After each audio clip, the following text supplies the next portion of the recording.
Since 2018, the Lindale Football Eagles have graced their school and community with 4 straight visits to the postseason, which includes their first ever trip to the 4A state championship game in Arlington just 2 years ago, averaging almost 10 wins a year. In the same span, this year's Eagles are riding behind one of the most experienced and strongest offensive lines in the state, expecting to protect one of the deepest collection of running backs in District 9 4A, along with a heavy dose of defensive weapons and D-line play stoppers. From a year ago, the 2022 Lindale Eagles have loaded themselves with high expectations and a will to attack each week head-on. OnTheCall.net presents the 2022 Lindale Eagles and District 9 4A High School Football. Tonight's game broadcast is made possible by the generosity and outstanding community support from Alford's Tire Brake and Alignment. For tires, brakes, alignment, and accessories, don't put your safety at risk. Beeler Roofing, residential and commercial roofing and repairs for over 40 years. Office Barn, celebrating 22 years as East Texas' only new and used office furniture superstore. Marucci Elite East Texas, coaching up thousands of baseball and softball athletes of all ages to the next level. Frieden Enterprises and Ironworks Freelance Web Design, making it simple for customers to know you. Rose City Air, honestly educating their customers on the most efficient way to maintain their HVAC systems. Brisket Love Barbecue and Ice House, serving the highest quality barbecue with backyard hospitality. Come for the food, stay for the experience. Eagle Chiropractic, Dr. Shane Allen, making you stronger every day by adding years to life and life to years. Doc Deason, Real Edge Real Estate, creating new home dreams for families for over 17 years. And Root Construction, providing custom construction solutions through integrity-based principles and follow-through. Let's head down to the Root Construction press box for tonight's broadcast with Kenny Smith, Coach Alan Phillips, and Stuart Campion.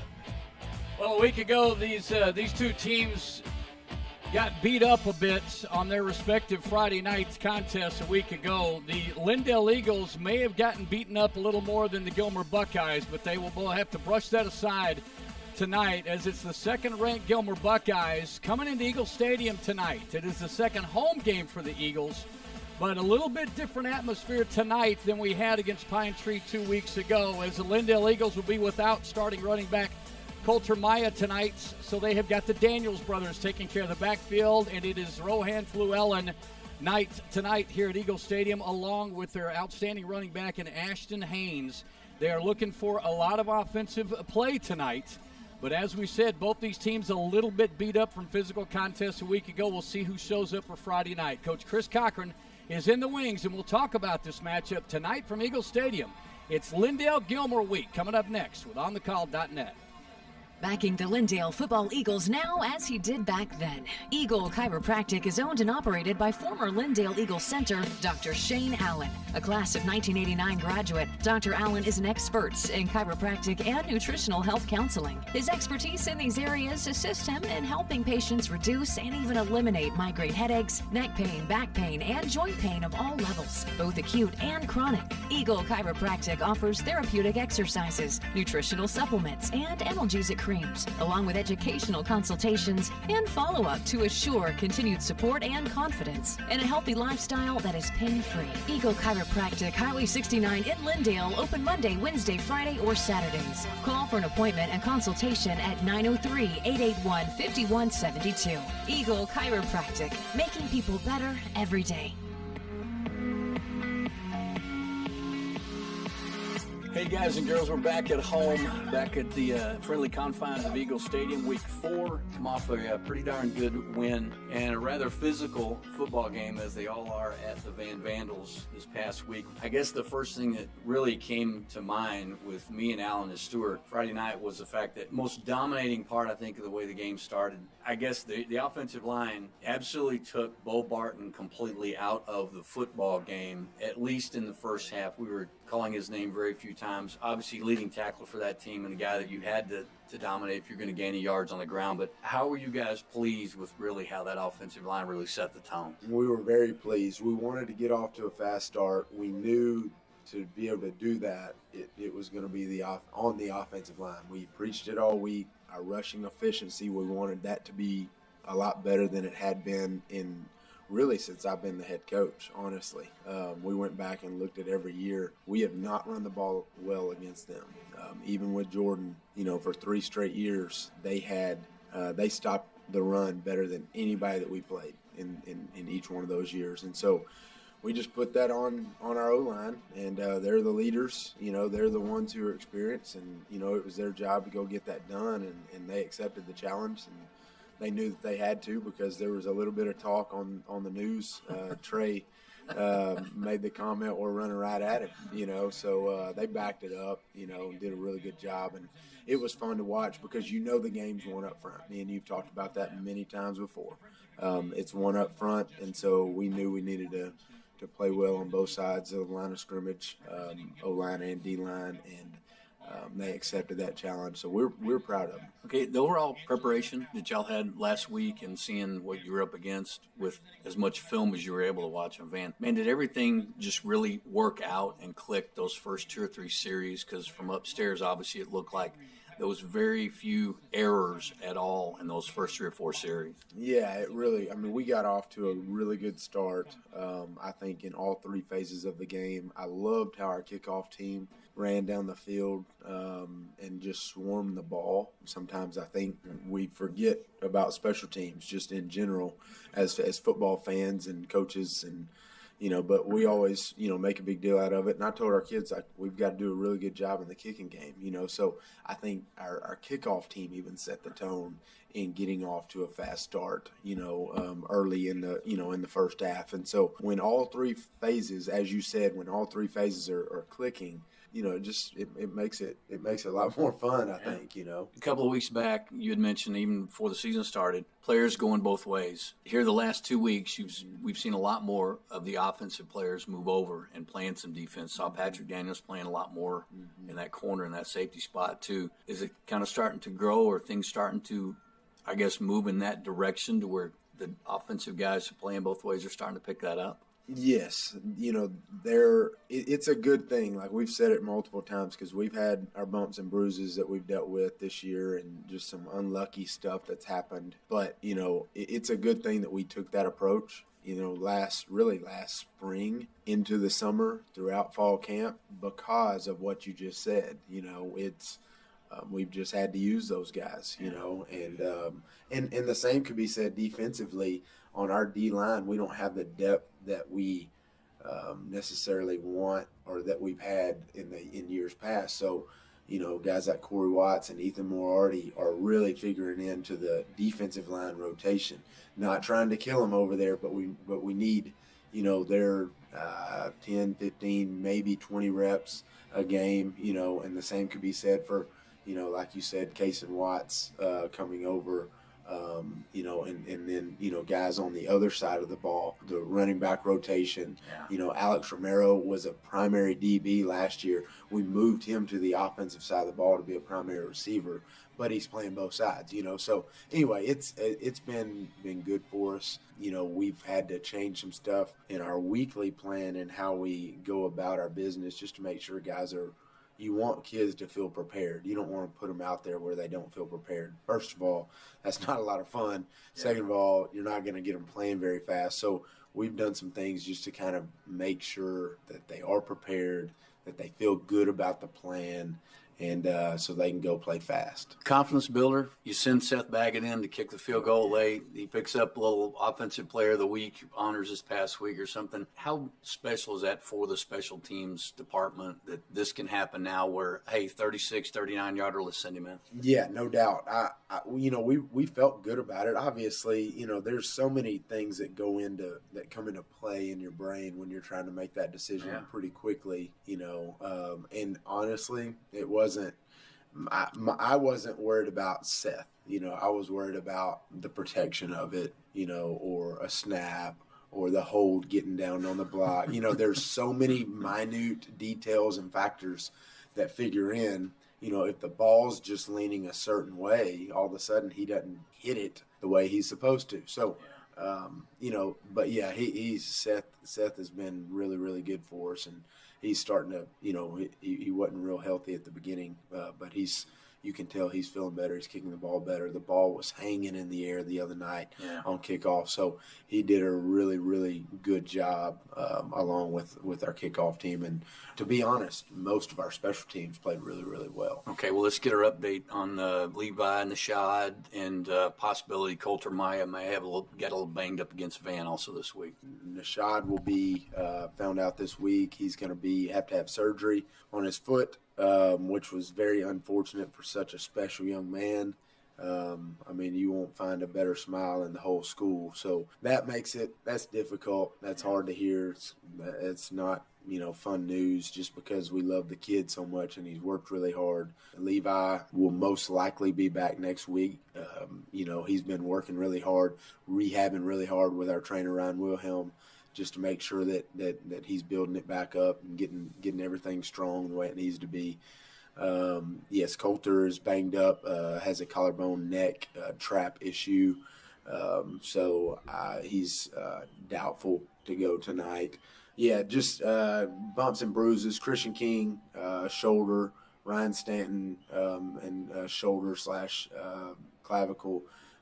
It's an AC joint type thing, but they're going to play. Those dudes, they love ball. We've taken care of them this week as far as practice goes, and I feel like we always try to do a good job with that, like not banging those guys, but them practicing, getting reps that they need so that they're ready to go, when the ball's kicked at 7:30. Well, we know Casey Poe had a couple of takedowns, a few body slams this past week, and Jake Kerbel played out of his mind. I think not only getting over pneumonia, but the possibility that he may have found some new oxygen cells in his lungs this past Friday because Jake was on fire a little bit. He was fun to watch. That's the way that the game is supposed to be played. Yeah. The way, like you think middle linebacker, that right there, you watch those, 15, 20 plays that he was involved in.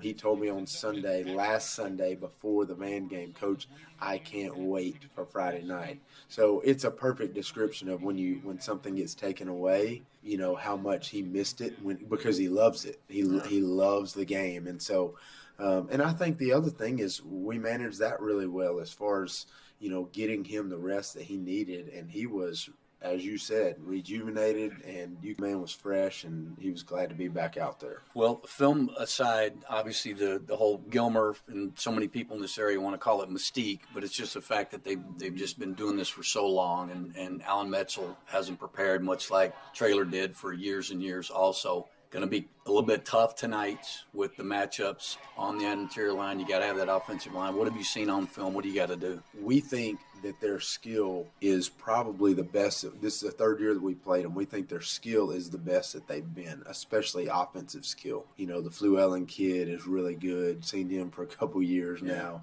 Number 7, the Tate kid, the outside receiver. They have a move in from Harmony that's a tight end, fullback type kid, but he also is a really good linebacker. They move him all over the place. He'll even play some D-line, number 0. The young Tennyson kid at quarterback, so he's a sophomore, and he's going to be really good. You can tell he's still trying to figure it out, but they do such a good job coaching their guys. He's going to be really, really good. So yeah, we're up against a really good football team. I mean, that's what it boils down to. We feel like our offensive line is going to go back to work this Friday night. It's on again. And so we're excited about that opportunity. Have really challenged our O-line, D-line again. Like if the game's going to be won, it's going to be won up front. So we've got to pressure the quarterback defensive line wise. We got to stop the run. Try to make them one-dimensional. Try to get the quarterback on the run. Offensive line wise, we got to control it up front, control the clock, keep the ball out of Gilmer's hands, And then, as we say just about every week, we got to take the ball away. Haven't done that the way that we would like. I mean, we're doing it a little bit, but we need to do a good job on that tonight. One of the intangibles of this coaching staff is the fact that you've got a director of football operations in Justin Mason. I know we can't even say his name without giggling. We all love the guy because he's just a bundle of love. But one of those intangibles and one of those people that you have to spotlight sometimes, and you do a great job of recognizing those extra people that make your life so much easier. Tell me about Chester. Chester, he, as we were saying before we started this, he is in my phone as the man. Chester does a wonderful job taking care of us. He just quietly. He really does quietly. Like, he don't want any attention, which is what makes him more special. You can always have a really good conversation with him as he's, at work. No, it's not a long conversation because he's moving on to the next thing, but he does a great job of taking care of our office, our locker rooms. He takes pride in his work. And I've told Mr. Holder several times since Chester's been with us. I guess it was last spring when they moved him over here to us. This place has never been so clean. Yeah. And so, he's a special person. And so we're glad to have him working alongside us, shoulder to shoulder, day by day. Yeah, we're going to get him a coach's shirt. There's a lot of laundry in that coach's office in there, man. That's exactly right. Yes, and he deserves it. Yeah. Well, back-to-back weeks, it's going to take extra effort against Gilmer tonight, bud. Good luck. Thank you, sir. We're excited. Coach Chris Cochran getting you set tonight. Kickoff, we'll go over some pregame stuff with Alan Phillips. On the way next, it's Lindale Gilmer from Eagle Stadium tonight with OnTheCall.net. If you're looking to advance and improve your baseball or softball skills and overall game with the hopes of moving on to the next level, Marucci Elite East Texas is the premier select organization to do just that. Hi, folks. I'm Derek Kraft, current minor league pitcher for the New York Yankees and coach for Marucci Elite. Head coaches Mike Holichuk and Jeff Casey take over 35 years of coaching experience to the field each year, showcasing East Texas's finest baseball and softball talent. Marucci Elite East Texas has proven itself to be the best at directly focusing on player development and the recruitment of its athletes. You can follow them anytime and learn more about Marucci Elite East Texas through Facebook, Instagram, or Twitter at METXETX. That's METXETX for Marucci Elite East Texas. Well, it's Friday night again in East Texas, and once again we do that thing that we do every Friday night, which is basically throw everybody into the stands that lives in the communities. It'll be Lindale and Gilmer tonight. Kenny Smith alongside Alan Phillips and Stuart Campion inside the Eagle Stadium press box in the facility, which we've got clear skies tonight. It's going to be a great night for football weather-wise. Temperature right now at 84 degrees. We're looking at game time around 80, and it could be down to close to 75, 76 degrees by the time kickoff or by the time we get done with the ball game tonight. It's the second-ranked Gilmer Buckeyes in Division II 4A taking on the 7th-ranked Lindale Eagles, who find themselves the highest-ranked right now in the first time in an awful long time, couple of years working their way towards the state championship at Jerry World in Arlington. And the Gilmer Buckeyes, who honestly played, I think, the state championship earlier that day, the exact same day that Lindale played their state championship game against Argyle. Gilmer was not, of course, anytime anybody plays Carthage, Alan Phillips, very rarely you come up on the top end. So Gilmer and Lindale losing the state championship in the same year 2 years ago back in 2020. We look at, and just like Coach Chris Cochran was talking about in pregame, Alan, the kind of the mystique that follows Gilmer, the competition that follows them, that we know they kind of picked up right when Jeff Traylor left. Alan Metzel came in, and he's kind of picked up where Jeff left off, where they always have strong athletes. But as Chris said, this is going to be a team probably the most athletic since Chris has been coaching. We know about Rohan Fluellen. We know about Caden Tennyson, and this guy's got a long line of great football family. As far as the keys to this game, what we saw last week against Van, what have they got to do to basically start this ball game out on the top side? Lindale's got to keep the ball out of their hands. And to do that, they're going to have to lean on their offensive line, which last week against Van in the first half, oh my gosh, They just took control of that game and kept Van from doing anything with the ball because they kept the ball most of the time.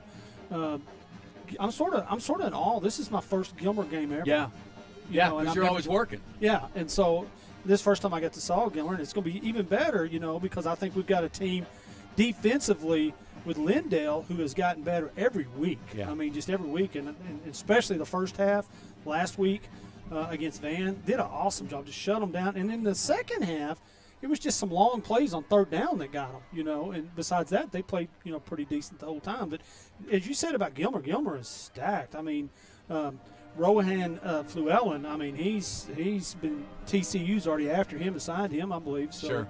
they've got the athletes. It's going to be keeping the ball out of their hands. All right, well, Rohan scored a couple of touchdowns a year ago, and this was a kid that was a lot younger and I think was his first year on varsity a year ago, but picked up a couple of TDs a year ago out of 30 and 25-yard receptions in the Gilmer 49-35 win last year. Ashton Haynes is the other weapon that this football team has, and one of the fastest players on this football team. 3 rushing touchdowns a year ago from 410 and 45 yards last year. He's not really lost a step. He's actually picked up some, and as Chris mentioned too, and we're going to kind of roll right into what Coach Roselle wants to do and what y'all talked about a few minutes ago before you came back up here. As far as, is there concentration more on this quarterback watching his mixture of run and pass, or are they going to key on number 9? Well, he told me that the young quarterback doesn't throw a lot, but he can throw it very well.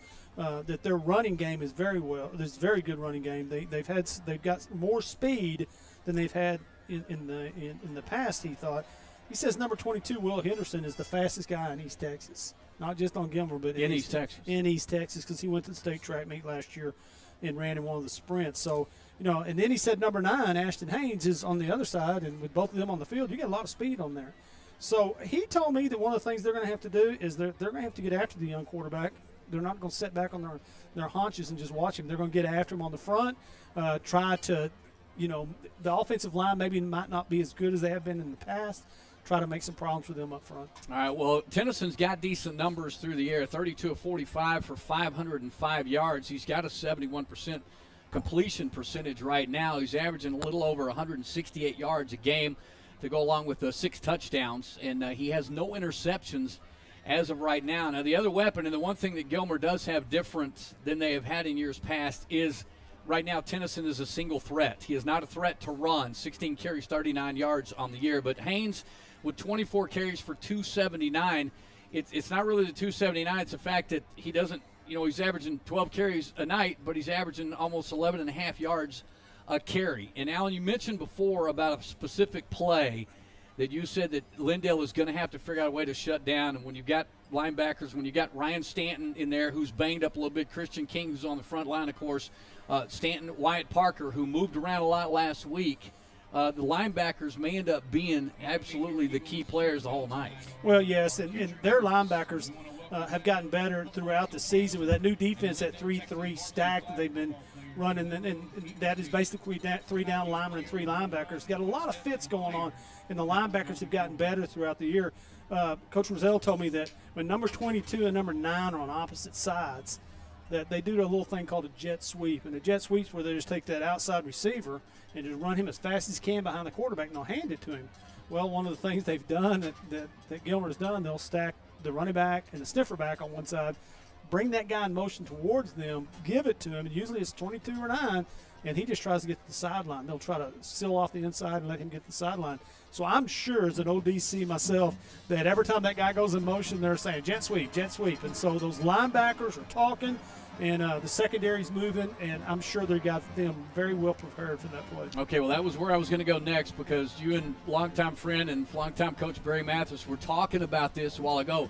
What would you guys do scheme-wise, or what would you do opposed to maybe Coach Roselle, what he talked about doing to key on that? Is there a time when linebackers now key on running backs anymore? Is anybody just zone in on somebody? No, you do. The thing that you have to realize as a defensive coordinator, you can't just key on one thing. When that guy goes in motion in there, you're telling everybody, look, there's a chance that jet sweep's coming, but the guys on the backside where it's coming to them, they might roll somebody up to help out with that, okay? But the guys on the backside just can't take off and run because the coaches up in the box are watching the backside. And if you take off and run towards that jet sweep, they're going to hand it back on a counter going the opposite way, and adios amigos because there's nobody there. But I would probably, and like I said, pretty well what they've done, they've probably been over and over this. They know when that guy goes in motion and those two guys are lined up on that side. Be ready, jet sweep's coming.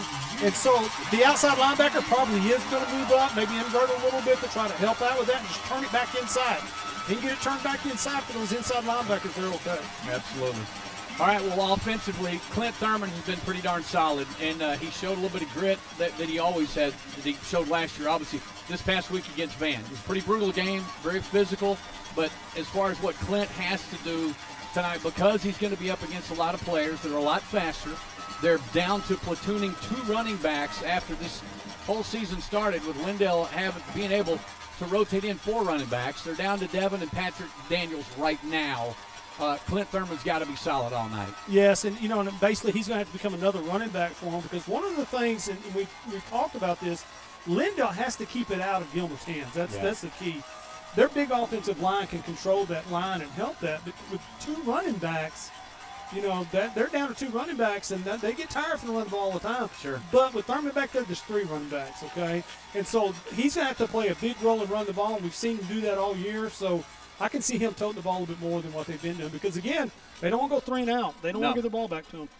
Well, it's going to be one of those things we're going to keep our eye on tonight. So We've got something special going on tonight in the stadium. Matter of fact, all the Little League football players, I think this is, what do they call this, Alan?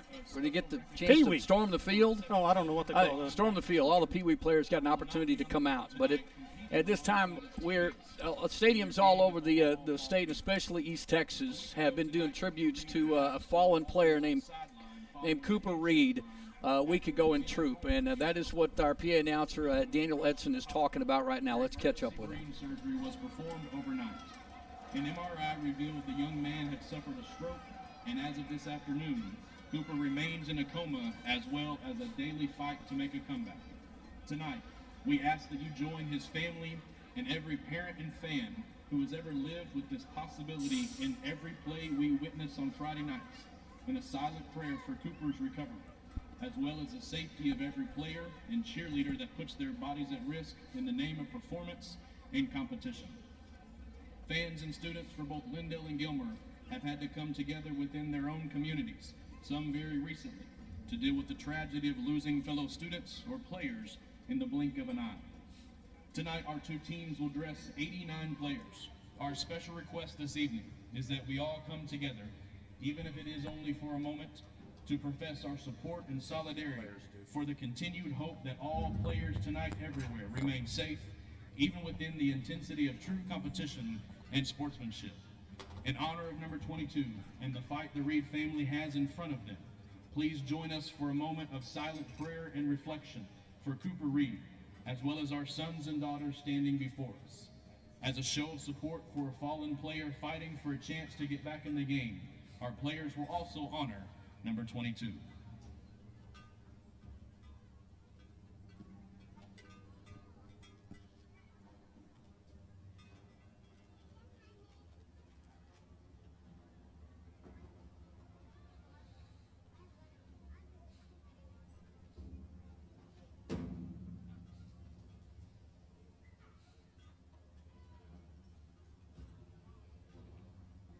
Thank you. Ladies and gentlemen, if you are able, would you please rise, remove your caps, and direct your attention to the southeast corner of the stadium as we honor our flag and nation with the playing of our national anthem, led and interpreted tonight by a special group of young ladies in the Lindale High School ASL3 class that wants to bring recognition to Deaf Awareness Week, slated to kick off next week. These young ladies are dressed in black so their hands are visible and will be accompanied by the award-winning Pride of Lindale Eagle Band.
Well, you can't have a football game in Lindale without a couple of those bullhorns and of course, the cowbells all over the place. Welcome back to Eagle Stadium. Tonight, we're just before kickoff where captains are about to work their way out to midfield. Lindale Eagles will come out on the field wearing their black pants, blue tops with their white numerals. New insignia on the side of the helmets, of course, with the eagle inside the state of Texas insignia, and the Gilmer Buckeyes in their familiar road whites, orange numerals outlined in a thin black pinstripe. And they've got the old style black and orange stripes on the top of the shoulder pads on both shoulders, black helmets with the big G in orange and inlaid in black as well. The insignias on the side of their helmets also. Referee for tonight out of the Tyler chapter is actually going to work the game tonight. A full 7-man crew this evening with Fred Frisbee being our referee tonight. Lindale captains and Gilmer captains inside the Big L with the Eagles across the middle. It is an absolutely spectacular evening. We had a great sunset. We've got clear skies, just a few clouds lingering around the area. Once again, 84 degrees. Gilmer Buckeyes have won the toss. They're going to take the football. Eagles will defend. Looking back, defend the the east end zone. Gilmer will go left to rights on your radio dial, and also Lindale Eagles. This will be the first year. And I'm looking down, and Alan, I know you and I and Stuart, we all wear glasses, but the Lindale pants, I think, are dark gray. They are. With the big, thick black stripe down the side? Yes, I was down at before the game started talking to Coach Rozelle, and I noticed some of the kids coming out. Never seen that color combination like that. No, a little bit different. It'll be the first night we've seen this with the Lindale Eagles. Alan Metzel at 31-4 overall with the Gilmer Buckeyes. Metzel right now in his third season, 28-4 overall before the season started.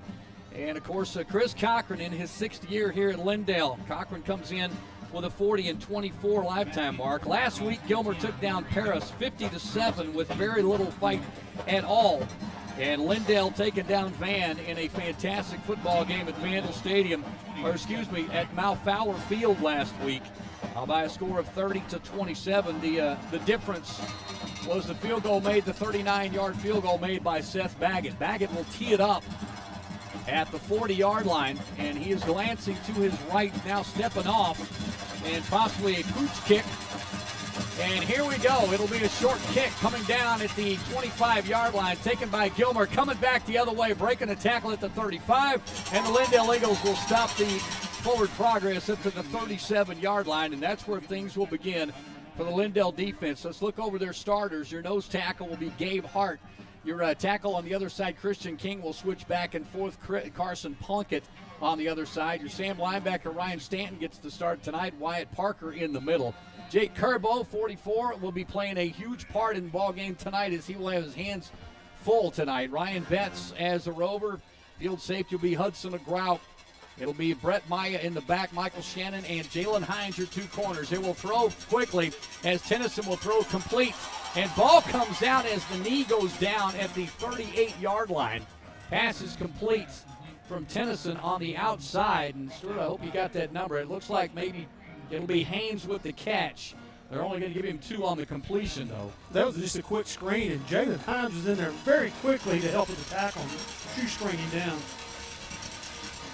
Well, set back up 2nd and 8 from the 38-yard line. Gilmer with a tight set, dual receiver stack left and right. Ball far hash mark. Pass going again in the flats. Left sideline 40, 45, midfield 40. Knocked out of bounds, though still sidestepping around the 30. And we'll see where they're going to mark him down. And both the back judge will now mark him down at the 26-yard line. A huge pickup. 12 and 24. It'll be 36-yard reception down the far sideline. Well, that's one of those plays where they throw the ball out there quick and let their guys run with it. And Ryan Betts had to come from the other side and from his free safety to make the tackle. Well, Buckeyes with the first down deep into Lindale territory. Snap back. Tennyson looking right now. He's going to throw right. Got a man open, incomplete. And down at the 18-yard line, 19-yard line, they'll mark him down. Reception made off the outside by Cade Bowman. Bowman with his first reception, but it's good enough for 7. So 2nd and 3 at the 20-yard line, just inside the 20 at around the 19-yard line. So Gilmer working quickly. They'll split up 3 receivers wide to the left side. Aaron Bell is in that tight slot. Man in the backfield will be Haynes to the right side of Tennyson. Tennyson will switch him to the left. Ball near hash. Man in motion. Fluellen will go behind both setups, and now will set up to the right side. He'll get the inside handoff going wide, trying to get wide again. Maya gets blocked down, and Lindale will drop him for a yard loss. And nice pursuit. Boy, Maya was deep in the backfield, but was locked up in a block and was unable to shuck that block. Tackle made by the Lindale defense for a yard loss. Yeah, Jalen Hines came up from his cornerback to make that tackle. And once again, he tried to turn him back inside, but he did get the corner on him. 10:20 to go first period. Gilmer on the run quickly after a long reception downfield. 3rd and 4 from the 20-yard line. Man in motion again. Fluellen will go now deep. Snap back to Tennyson. He'll hand off to Haynes straight up the middle. Haynes with big yardage across the 15, inside to the 10, maybe the 12. They'll mark him at the 12-yard line. So he'll pick up 9 on that carry. It'll be first down for Gilmer at the 12-yard line. That's one of those plays where you can't just center your thoughts on the pass, because once again, they have those running backs that are very good runners, and he went straight up the middle. A good little hole in there. Well, Haynes stays in the backfield. Fluellen calls the play from the line of scrimmage. Ball far hash, 3 receivers. Trips to the right. Slapping the handoff. It's inside to Fluellen. Fluellen is popped and finally tackled by numerous blue jerseys on the far sideline. Fluellen picks up maybe 2. And we're going to see who comes up off the bottom of that Jalen pile. Hines. Jalen Hines is already – I'm not sure they're not picking on him a little. Well, I'll tell you this. Jalen Hines came up from his cornerback to make the initial hit. But there was a slew of blue shirts over there on the pursuit to help him. 17. Yeah, that's reception. Tennyson looking for the snap. Hands off. Haynes going left side. Gets ankle tackled. Great tackle in the backfield and great pursuit. That might be Parker coming in with that tackle. No, it'll be Ryan Stanton with the tackle. Ryan Stanton, really picked up the slack when last 2 weeks ago, so that time he did a great job coming through there. Stanton gets a little bit of penetration and knocks Gilmer back a couple. 3rd and 9. Back at the 14-yard line, make it the 13-yard line. He sets up receivers. Fluellen will now split out wide to the right. And Lindale giving him plenty of cushion. He will go as an inside receiver and will stack now behind the slot. Tennyson will roll to his right. Pump fakes. He'll throw short into nobody. Threw it behind the intended receiver and incomplete. And the Lindale defense will stop them and set up a 4th and 9 and a possible field goal situation. Wyatt Parker came in from one of his linebacker spots to put the pressure on the quarterback and make him get rid of it probably quicker than he wanted to. Well, they'll set up for the field goal and spot it down at the 19-yard line. Holder will be Jaden Edmond. Jaden Edmond, the holder for the Buckeyes. And they'll set it up a Buckeye 29-yard field goal attempt. Waiting for the snap, long snap count. Kick is up, and the kick is good. So a 29-yarder is up and good by kicker Jose Govia. And it's an early 3-0 lead for the Gilmer Buckeyes. 8:21 to go first period. When we come back, Lindale Eagle football continues with OnTheCall.net. The summer of 2022 has been tough on everyone, especially those that were without a top-performing HVAC system. Rose City Air was created by Will Decker and Heath Willingham after they experienced plenty of too little, too late scenarios, with 2 objectives in mind: service and educate consumers on the most efficient ways to maintain a healthy AC unit correctly the first time and eliminate the anxiety of second and third opinions and repairs. Rose City Air takes the time to show you the complexities of maintaining a top-notch HVAC system while the estimate and assessment is being done. Rose City Air's free estimates, 24-hour no-hassle emergency services, low-cost maintenance agreements, and discounts for veterans, first responders, and educators are why Rose City Air wants to service your home or business whenever the need arises. 903-630-4343 or go to rosecityairtx.com. Govia boots it deep. It will come down at around the 22-yard line. Maya takes it, runs into Patrick Daniels, but Maya picks up big yardage. Daniels was fighting his way over, thought he might be going to have a play, but Maya takes the kickoff, and it ended up coming down short at the 22. Maya will start up the Lindale offense all the way up to the 32-yard line. So not bad field position to start this football game off of the Lindale offense. Well, Lindale's got to be happy with that defensive set because they did hold them to a field goal with that high, with Gilmer's high-scoring offense. So, bend but don't break. It'll be Devin Daniels getting the start behind quarterback Clint Thurman. Wideouts Marcus Field on one side. It'll be Ethan Moriarty on the far right. They're playing tight coverage. Handoff to Daniels. Devin Daniels trying to get away. Crosses the 32. Gets maybe a couple tough yards for Devin Daniels. But, boy, he had a nice burst of speed as soon as he got the handoff. The offensive line, obviously, Allen, has been solid these first 3 ball games. But this is a whole different defensive front they've seen all year. Yeah, and there's 5 men on the line of scrimmage. So Gilmer lining them up there to try to put a little pressure on that offensive line. And they got a lot of hipsters on that front line. Snap back to Thurman. Devin Daniels again ducks his head and goes hard into the line of scrimmage. Picks up 2 again up to the crossing the 35 to the 36-yard line. Well, Seth Jordan, the defensive end for Gilmer, was one of the first ones in on the tackle. Again, Gilmer, loading the front up, expecting Lindale to run the ball because of that offensive line. Kason Watts, Landon Sullivan will go in and out at that tight end position. Marcus Field, Moriarty, your outside receivers. And front line will go over. Snap back to Thurman. Thurman nowhere to go, boy. Crashed right into an awful lot of white jerseys.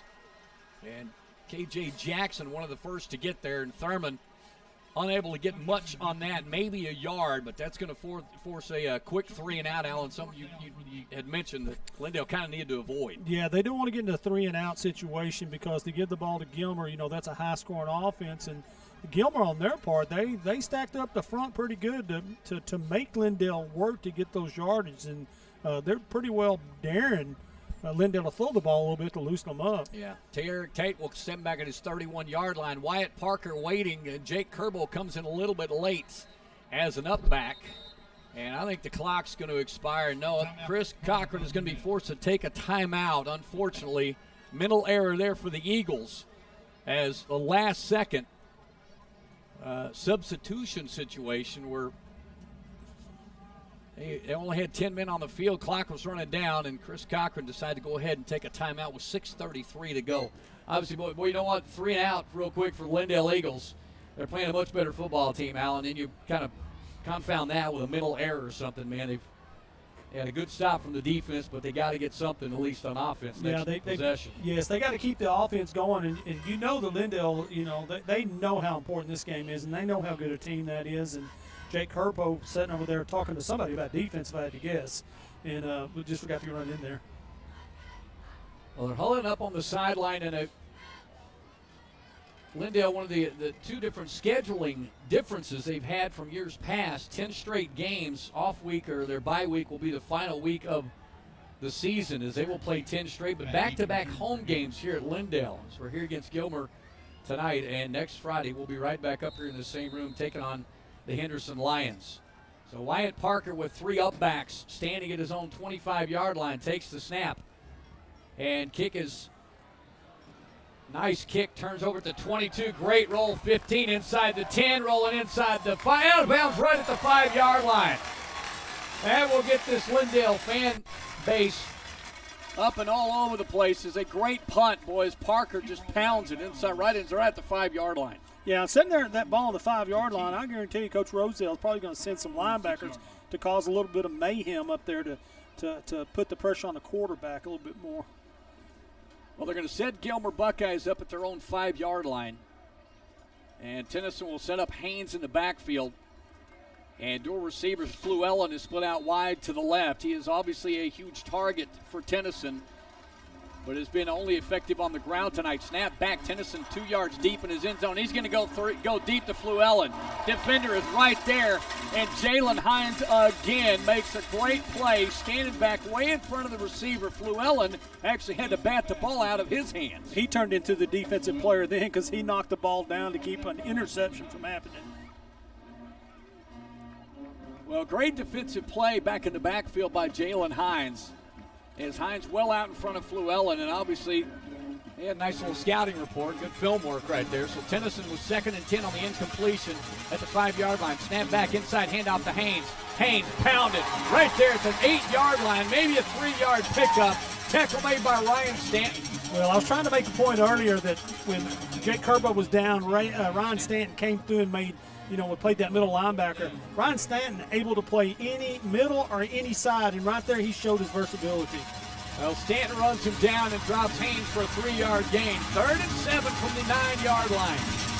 Lindale crowd into it. Straight drop back. Tennyson has to scramble. He gets loose, gets hit, breaks the tackle, crossing the 10, gets close to the 15-yard line. Great defensive pressure by the boys in blue, and they may put the decision makers to work here for the Gilmer Buckeyes. 4th and 1, and looks like they are going to send in the punt team. Great stop here by the Eagles. Ryan Stanton nearly made the tackle in the backfield because he was on a stunt from the outside. Once again, Coach Rozelle telling me that he was going to put some pressure on that quarterback, and he brought that linebacker.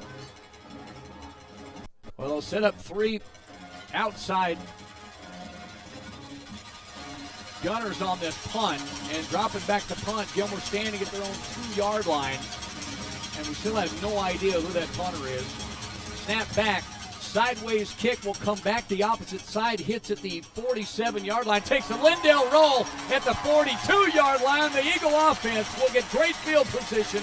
1st and 10 from the Gilmer 42-yard line. Exactly what Lindale needed to do on defense, make a big stop and get a good punt to help them out on offense. Well, it's going to be so hard to build up momentum because of the size of this darn defense, Alan. You hope, just like you had mentioned, they've got to do something with a big play. Big play's got to happen for them early. Yes, they got to loosen them up a little bit. I can see them maybe trying to throw a little bit here just to loosen them up because you can see they got everybody up on the line. They got a lot of people up there right now. Thurman puts Landon Sullivan down the slot to the right side. Dual receivers to the right. Thurman hands off. Patrick Daniels has to bounce outside, gets tripped up on an ankle tackle. Back in the backfield, 2 yards deep in the backfield by Chris Gillian. Chris Gillian did a great job of making the running back bounce out, but he's able to get a hold of his foot, which brought him down as a little bit of a loss. Well, the one thing that we haven't seen a lot of the last 3 weeks is an offensive lineman in the backfield. Patrick Daniels goes in motion. Thurman will keep it. Tries to bounce outside, breaks the tackle at the 40-yard line, up to the 43, and is getting run down.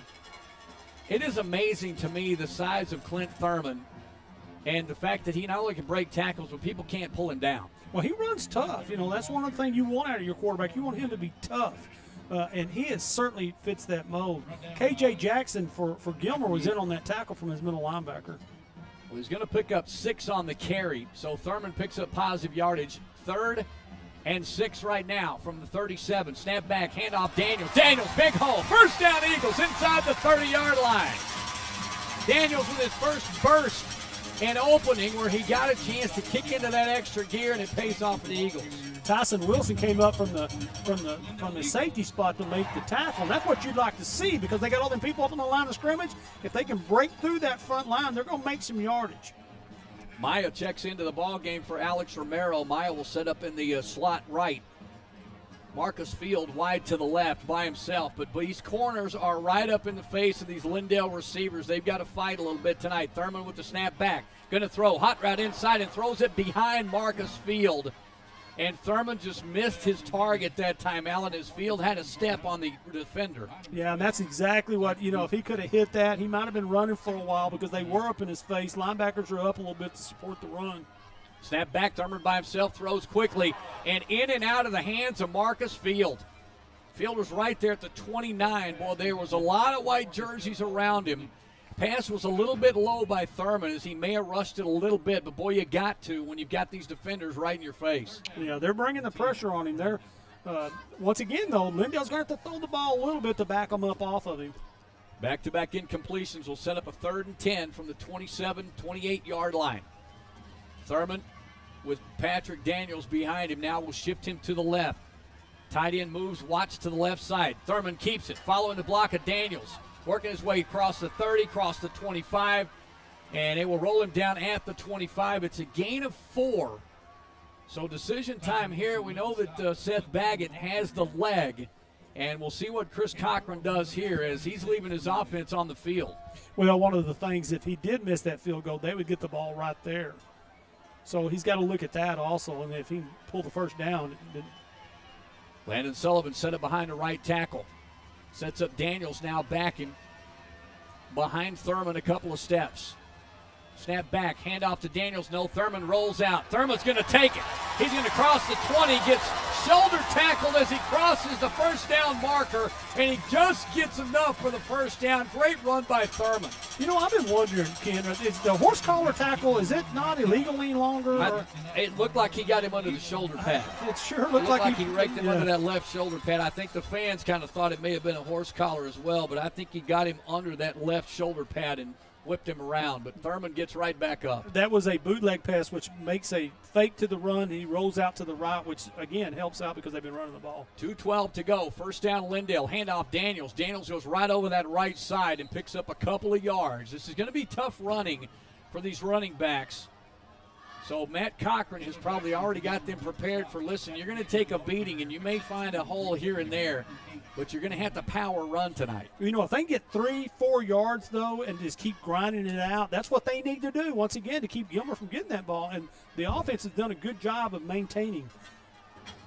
Patrick Daniels had 133 yards a week ago. Faking the pass, or faking the handoff. Play action to go to the end zone. Caught back there, Moriarty with the touchdown.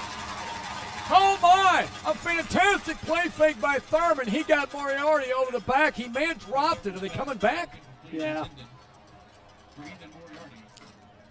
That was right on the money. Ethan Moriarty should have caught that ball on that one. But seeing that's, again, when you run the ball, you can catch them sometimes when they're looking, and that's what they had there. Thought I saw him pull his arms down. I thought so too, Ken. Well, an incomplete pass kind of set me off a little bit there. Minute 34 to go, 3rd and 8. Well, Moriarty had a step on his defender, and Thurman laid that thing in. Could not have been more perfect. Daniels goes in motion, whistle blows, and we may have a procedure call here as immediately they will throw the flag. Or actually, I don't see a flag on the field. The referee evidently called the delay, so the clock evidently got down, and so 5-yard mark off against the Eagles. It'll be the first penalty of the night. You know, and that's always a killer for somebody like Lindale who's trying to control the ball, you know, and they move the ball a little bit at a time, then they get that penalty, which brings them back. It's a killer for the offense.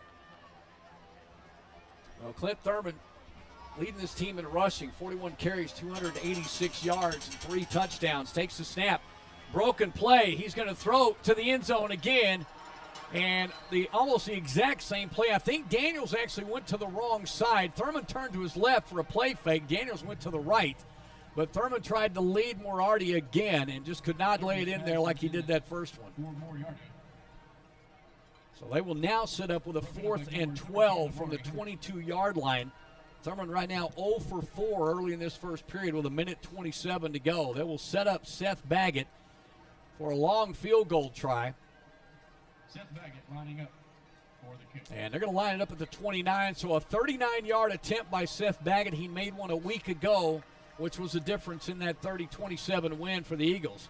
High snap, Baggett gets the leg in it. If he's got in the distance, he does. It's good. Baggett ties his ball game up at 3 with a 39-yarder, nails it again. We're tied at 3, minute 22 to go. We come back. Lindale Eagle football continues with OnTheCall.net. A showroom almost as big as a football field. Really? Office Barn in Tyler. A ridiculous amount of inventory at Office Barn. New and gently used office furniture. More desks than the Pentagon. Any style of desk imaginable. Desk as low as $50. Office chairs. Over 1,000 chairs in stock of all kinds from $20 to $2,000. Conference room tables. Biggest selection of new and used conference tables we've had in a long time. Low cubicle prices. Really stylish cubicles and workstations with space planning, delivery, and install. Office Barn in Tyler. We ship anywhere with next day delivery in East Texas. Buy it in the box and save even more. Discounts for nonprofits, veterans, and first responders. Between Tyler and Lindale on Highway 69. Across from the big American flag. Call or text us. It's the same number, 903-881-0340. Office Barn in Tyler. Office Barn. Short kick by Baggett will be pulled down right at the 30-yard line for the Gilmer Buckeyes. So Baggett, after picking up his second straight 39-yard field goal in consecutive Friday nights, And Stewart had just mentioned, obviously, Alan, kid keeps making these long field goals. Obviously, he's going to get somebody's attention, and he's only a junior. Yeah, and it's also going to give his coaches a lot of confidence in his kicking. So, and then on that kickoff right there, they didn't want to kick it deep to that speed. No. Yeah, and I was error there, by the way. Freshman last year, sophomore this year. Snap back. Tennyson going to keep it himself. Tennyson runs into traffic and gets buried back at the 30, make it 28-yard line. Ryan Stanton and Jake Kerbo. That's Christian King back there along with Stanton. Well, Stanton again, how I've been talking about how great a linebacker he's become, but then he had Christian King helping him out. That's a great 2-yard loss for Lindale. Minute and a second left to go in the first period. We're tied at 3. They've traded off field goals. Gilmer with the football back, 2nd and 12. Tennyson, long snap count, high snap, going to throw. Screen to Fluellen. Fluellen stumbles but breaks tackle 30, 35, 40, stiff arm and out of bounds at the 44-yard line. He's run out of bounds, finally wrestled down by Alex Romero. Boy, Romero got a good stiff arm, but Romero did the right thing, boy, and held on to those upper shoulder pads and whipped him out of bounds. Well, Lindale changed the defensive front that time. They went to a 4-2-5 to help with the pass, but the outside linebacker just came in too shallow. It kept him from going out to inside, but he went outside. 27 ticks first quarter. Gilmer with a first down now at the 42-yard line. Their own 42. High snap. Tennyson going to look left, going to throw left. Got a receiver and throws it well short of his intended receiver in Amarian Hamilton. It falls incomplete.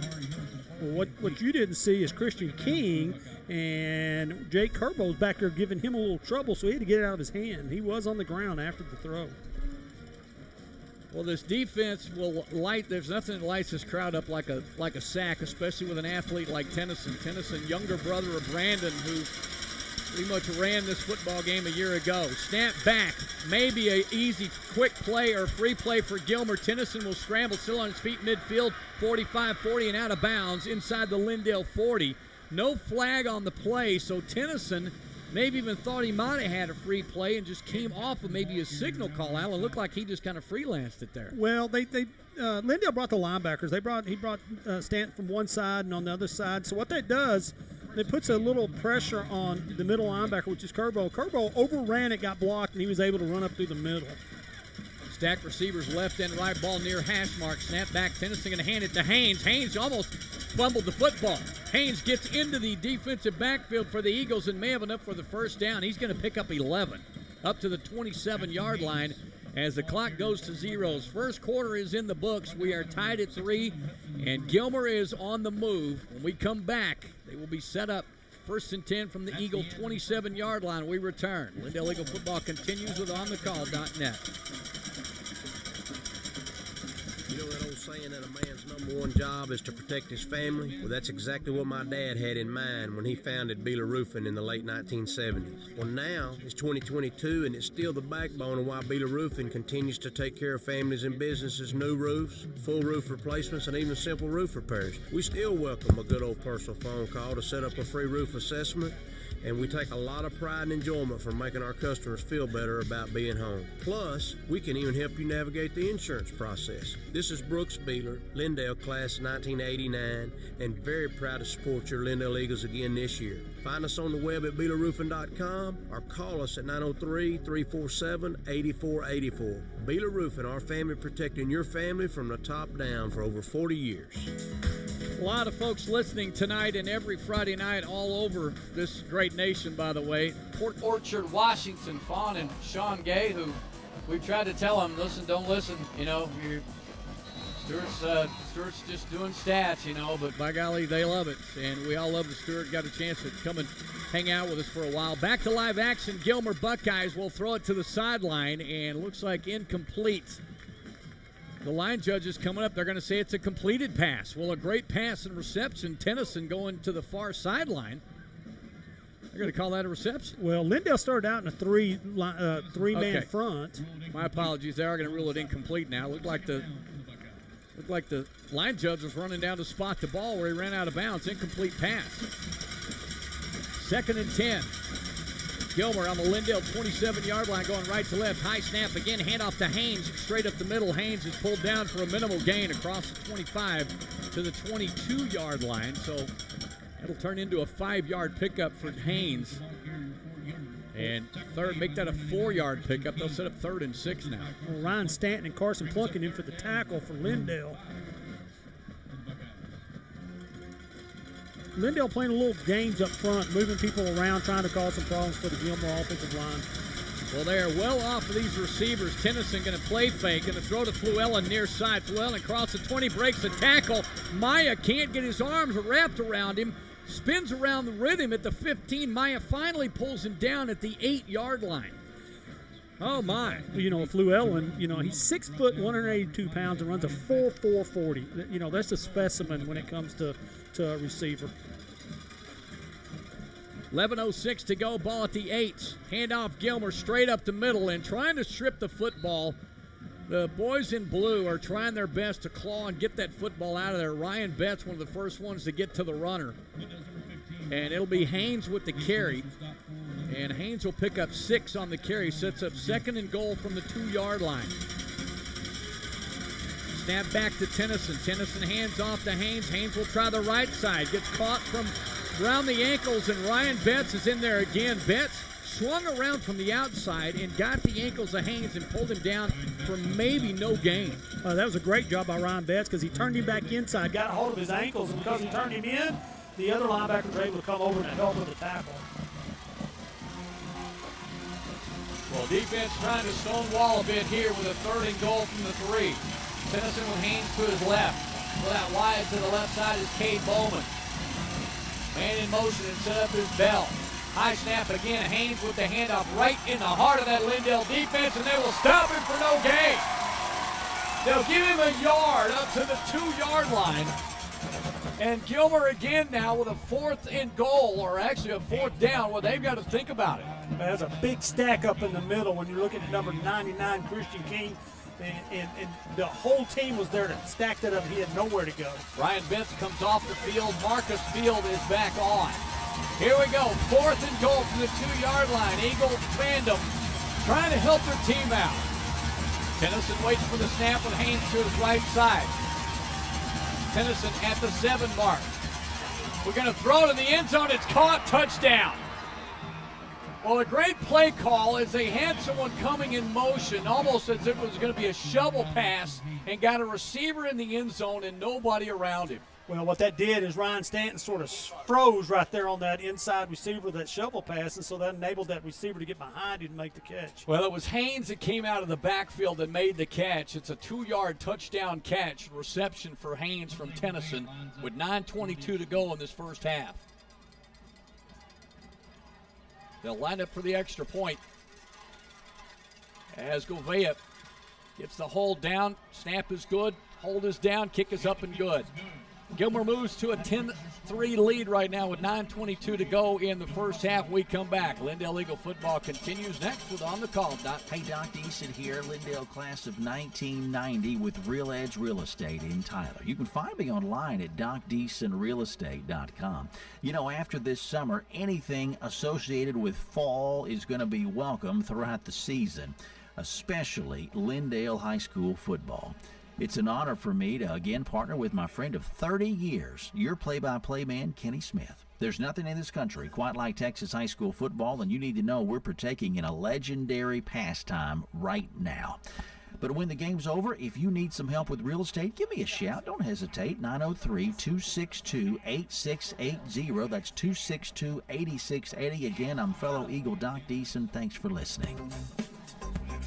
Thank you, Doc Deason. We appreciate your support each and every year, and obviously your love and dedication, loyalty to the Lindale School, the athletic program, and our broadcast here as well. Back at Eagle Stadium, it'll be a pooch kick, short kick again. Lindale will take it at the 34-yard line. Maya with a little bit of a seam midfield. Cuts loose, going to the outside, still on his feet, breaking a tackle at the 30. Maya with a fantastic return inside the 30-yard line to the 26-yard line. Lindale Eagle football. Well, that's basically just a pooch kick, and usually what the receivers will do on that, they're taught to just fair catch it right there and get the good field position. But he caught that ball, saw an opening, and took off for the end zone. I got a chance to talk to Rachel Maya, Brett's mom, about that number. And Rachel mentioned that she thought it was kind of funny the way we're trying to describe his number. We're just going to call him Dash from now on because now it's even smaller than the 7. because the back of Brett Maya's number is 1, and the front, it gets folded up where it just looks like a dot, looks like a period, just a dot.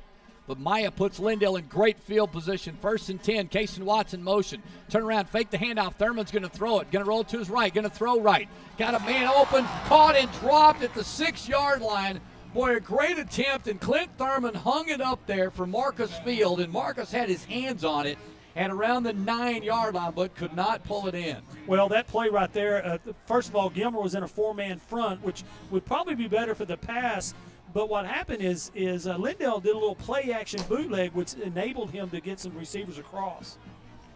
Well, they set up a little bunch set, far hash mark. Dual receivers split out wide to the left side. Romero is in the slot. Hand off Daniels. No, it's a keeper by Thurman. Daniels with a great spin move to pull some possible tacklers towards him. And Thurman picks up good yardage up to the 20. Chris Cochran, I think, is running out to the linesman to ask about something.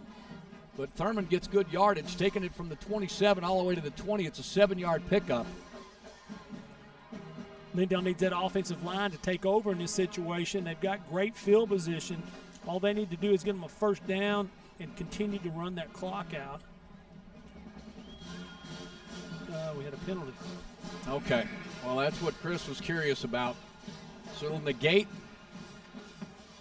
Okay, well, the official just said offsides on the defense. Yeah.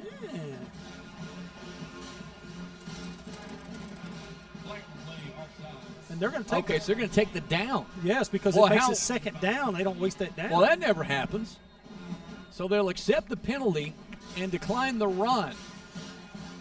But they'll keep the down. 2nd and 5. Daniels with the handoff. Nice hole, right side. Daniels across the 20 up to the 15-yard line.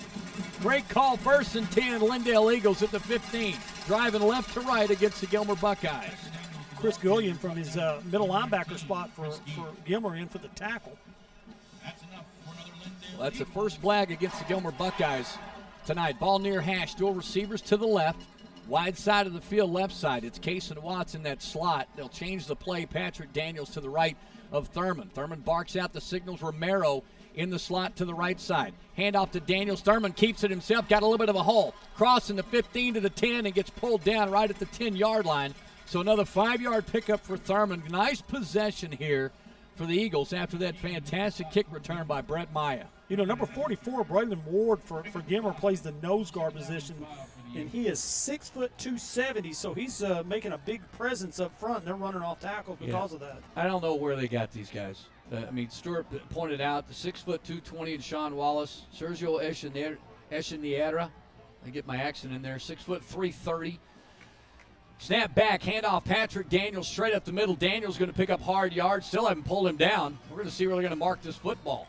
They're getting forward progress all the way to the 6. So Daniels picks up big yardage. After the Thurman carry, Daniels gets him short of the first down by a yard. 3rd and 1. And the Eagles can get a first down without scoring here. 3rd and 1 from the 7. Make that the 6-yard line. So Daniels picks up good yardage. 7:14 to go first half. Gilmer up 10-3. Following a Ashton Haynes 2-yard reception moments ago. Lindale with a huge kick return for Brett Maya sets him up right now. Snap back to Thurman. Hands off to Daniels. Daniels goes left side, right side. Gets it inside the 5 down to the 1. 1st and goal, Lindale Eagles. You know, Lindale did a little short motion to the left side of the field. Then they come back and run the ball to the right side of the field. And I think a little confusion on Buckeyes on that one. Somebody's helmet came off also. So yeah, they got a Gilmer Buckeye who lost his helmet. He's got to leave the field. I think that's Rohan Fluellen. Well, Thurman 5 carries, 22 yards already. 6:56. No indication yet. So they're going to say 2nd and goal now from about the 6-inch out line, about the half-yard line. That was the same formation for Lindale right there. They have 2 up back. They basically people stacked over the tackle with the 1 running back. And I'm believing he's doing a little replay. Same formation. Get ready for him to read it and keep it this time. 6:26 on the clock. Hand off to Daniels again. Daniels this time.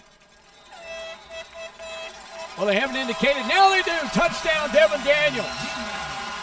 Well, the near side linesman was making no signal. It was the far sideline linesman who was making the touchdown signal. So Devin Daniels gets the touchdown for the Eagles, and there's Seth Baggett, extra point away from tying this with 6:18 to go. Seth Baggett teeing it up for the Eagles. So Baggett sets it up. Thurman will have the hold at the 10-yard line.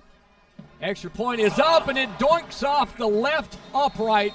Baggett pulls it and hits it off that left upright. So they will miss the extra point.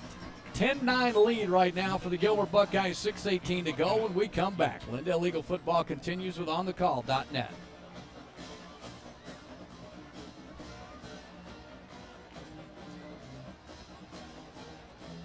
If you're looking to advance and improve your baseball or softball skills and overall game with the hopes of moving on to the next level, Marucci Elite East Texas is the premier select organization to do just that. Hi folks, I'm Derek Kraft, current minor league pitcher for the New York Yankees and coach for Marucci Elite. Head coaches Mike Holochuk and Jeff Casey take over 35 years of coaching experience to the field each year, showcasing East Texas's finest baseball and softball talent. Marucci Elite East Texas has proven itself to be the best at directly focusing on player development and the recruitment of its athletes. You can follow them anytime and learn more about Marucci Elite East Texas through Facebook, Instagram, or Twitter at METXETX. That's METXETX for Marucci Elite East Texas.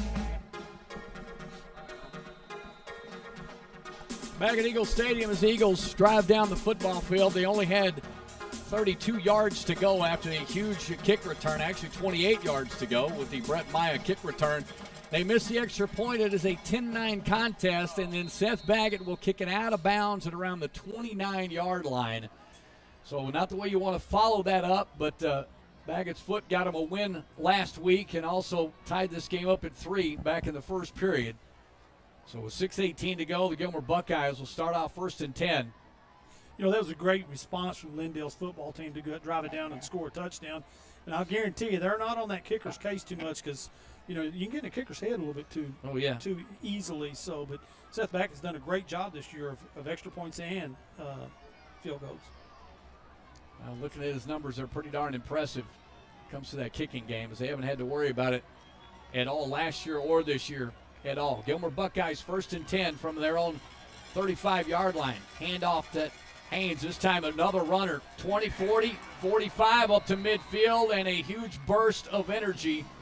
And I think that's going to look like it's going to be Brinkley. I think 24. Stuart, am I getting that number right? It'll be 22 with the carry, so it'll be Henderson. So Will Henderson for 16 yards on a huge pickup right at midfield. So a quick first down for the Gilmer Buckeyes. Well, Jake Kerbo on the tackle on that. Stacked receivers left and right, wide side of the field from near side. Going to throw into the flats. Caught midfield, breaking a tackle, and two Lindale Eagles actually collided as Kerbo and Maya collided at around the 48-yard line, complete to Eric Tate. Tate picks it up, so it's a 6-yard reception from Tennyson to Tate, 2nd and 4 at the 44-yard line of Lindale. Alex Romero coming up from his cornerback to make that tackle. Well, these guys, in respecting the speed of this football team, are giving them a lot of cushion. Straight up the middle. Henderson is loose. 30, 25. They're not going to catch him. Touchdown, Gilmer. Henderson takes it in from 44 yards out. You know, one of the things you always talk about as a defense coordinator, you can blitz and you can bring linebackers, but anytime you do, there leaves an opening somewhere, and he went right up the middle where that blitzing linebacker had been. Well, Henderson only 3 carries for 41 yards all season. My apologies, 41 for 240. Let me get my numbers right first. 41 for 240. This is his 3rd touchdown of the year. They'll set up the extra point on that quick return touchdown after the Eagles answered. Kick is up just outside the right upright, so both teams now missing an extra point kick. 5:16 to go. It's a 16-9 lead for the Gilmer Buckeyes when we come back. Lindale Eagle football continues on thecall.net. Eagle fans, once again, Backing the Lindale Football Eagles now as he did back then. Eagle Chiropractic is owned and operated by former Lindale Eagles center, Dr. Shane Allen. A class of 1989 graduate, Dr. Allen is an expert in chiropractic and nutritional health counseling. His expertise in these areas assist him in helping patients reduce and even eliminate migraine headaches, neck pain, back pain, and joint pain of all levels, both acute and chronic. Eagle Chiropractic offers therapeutic exercises, nutritional supplements, and analgesic creams, along with educational consultations and follow-up to assure continued support and confidence in a healthy lifestyle that is pain-free. Eagle Chiropractic, Highway 69 in Lindale, open Monday, Wednesday, Friday, or Saturdays. Call for an appointment and consultation at 903-881-5172. Eagle Chiropractic, making people better every day.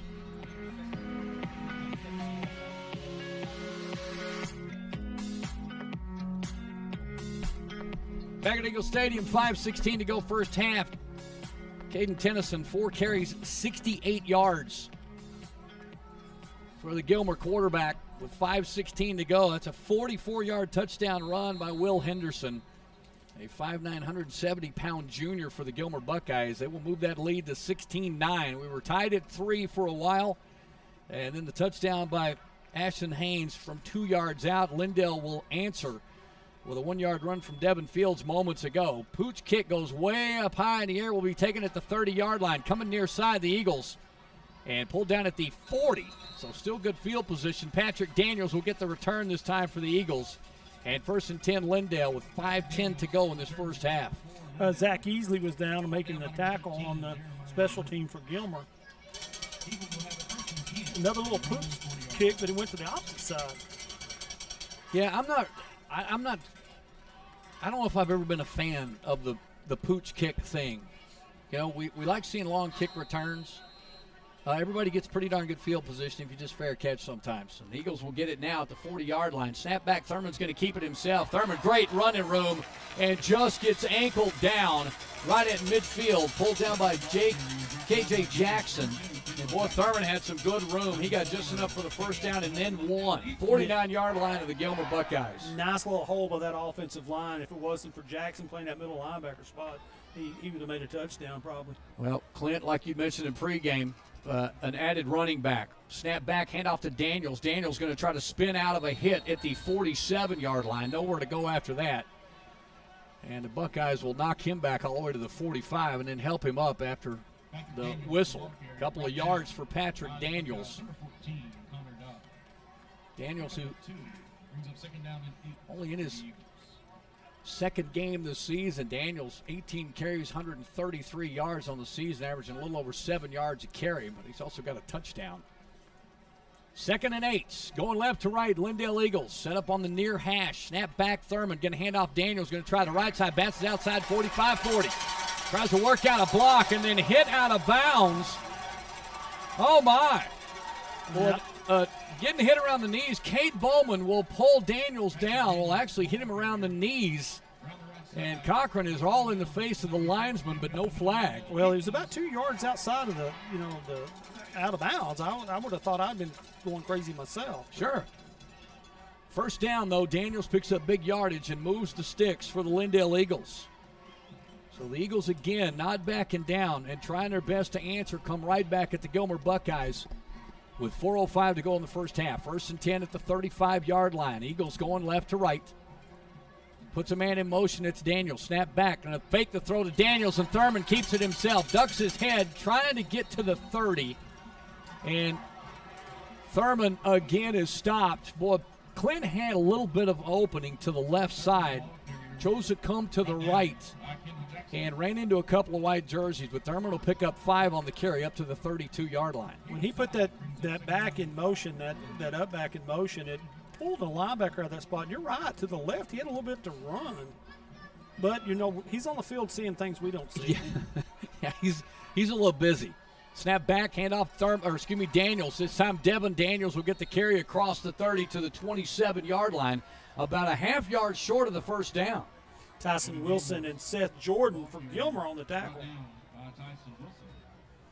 Wilson with the tackle. Daniels, they are shuffling in brothers right now. Romero stays on the field. Alex is getting an awful lot of offensive looks here in that slot. And I think they like Alex's. They have mentioned before, the blocking of some of these receivers and what they need downfield as well. Alex will set up in the slot to the left side. Fields high left. Moriarty looking to Moriarty. Thurman going to go to the end zone. Moriarty up, tight, touchdown! In turn, he pulls it in. Right in front of the fantastic catch, going up high and pulling it down. They even had a little miscommunication in the backfield, but it slowed him down enough that he could hit the receiver up the sideline. Ethan Moriarty just pulling it to the left. Snap back, hold is down. Clint Thurman holds it down. Baggett ties it up at 16. Thurman, first pass completion of the night, and it goes for a touchdown to Moriarty. Lindale Eagles tied up at 16 with 2:48 to go in the first half when we come back. The summer of 2022 has been tough, created by Will Decker and Heath Willingham after they experienced plenty of too little, too late scenarios. With two objectives in mind: service and educate consumers on the most efficient ways to maintain and eliminate the anxiety of second and third opinions and repairs. Rose City Air takes the time to show you the complexities of maintaining a top-notch HVAC system while the estimate and assessment is being done. Rose City Air's free estimates, 24-hour educators, are why Rose City Air wants to service your home or business whenever the need arises. 903-630-4343. Lindale Eagles